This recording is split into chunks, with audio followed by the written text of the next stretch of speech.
আসসালামু আলাইকুম। আমরা এখন আছি হচ্ছে বিশাল এক খেজুর বাগানের ভিতরে। অবশ্য খেজুর নাই, খেজুরের মৌসুম শেষ হয়ে গেছে আরো 1-1.5 মাস আগে, না 1-1.5 মাস আগে খেজুরের মৌসুম শেষ হয়ে গেছে। ওই সময় আমি দেশে চলে গেছি। তো এখন আসছি ঘোরার জন্য। আসলে পুরা দিন তো ঘোরাঘুরি করতে পারি না রোদের জন্য, রুম থেকে বাইর হওয়া হয় না। রুম থেকে রোদের গরমের কারণে বাইর হওয়া হয় না। তো এখন বিকেল বেলা একটু হাঁটাগুটা করার জন্য আসছি। এই যে আমরা 4 জন, ফিসে আছে আরেকজন, আমি একজন, টোটাল 4 জন। তো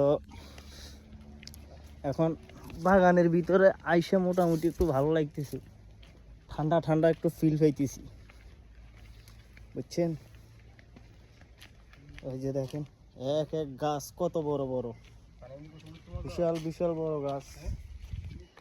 আমাদের বাংলাদেশের খেজুর গাছের থেকে তো রস নিকালেন আপনারা, রস বাইর করি ছাড়েন। এই দেশের খেজুর গাছের থেকে রস বাইর করে না, খেজুরের রস বাইর করে না। এই যে দেখে বুঝতে পারতেছেন, এই যে এই গাছগুলা বড় হওয়ার সাথে সাথে এই যে গাছের ডালগুলা, খেজুর গাছের ডালগুলা কেটে কেটে ফেলাই দেওয়া হয়েছে। কিন্তু আমাদের দেশে হইলে প্রতি বছর শীতের মৌসুমে এই গাছগুলারে কাইটে কাইটে রস রস নিকাল ফেলতো।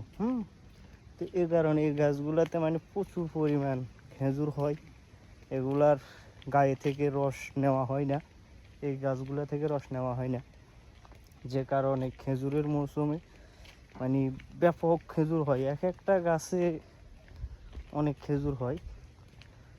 এখনো কিছু কিছু গাছে আছে হয়তো যে খেজুরগুলা আগে আসে নাই, পরে আসছে, সেগুলা কাটা হয় নাই। ওই যে ওখানে একটা গাছ আছে, খেজুর আছে, এত দূর থেকে দেখা যাবে না।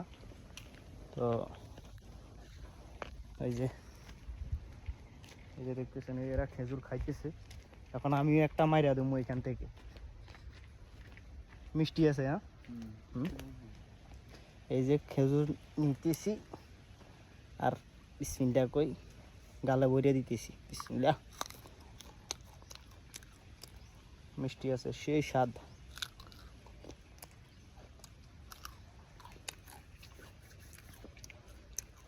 এও খাইতেছে,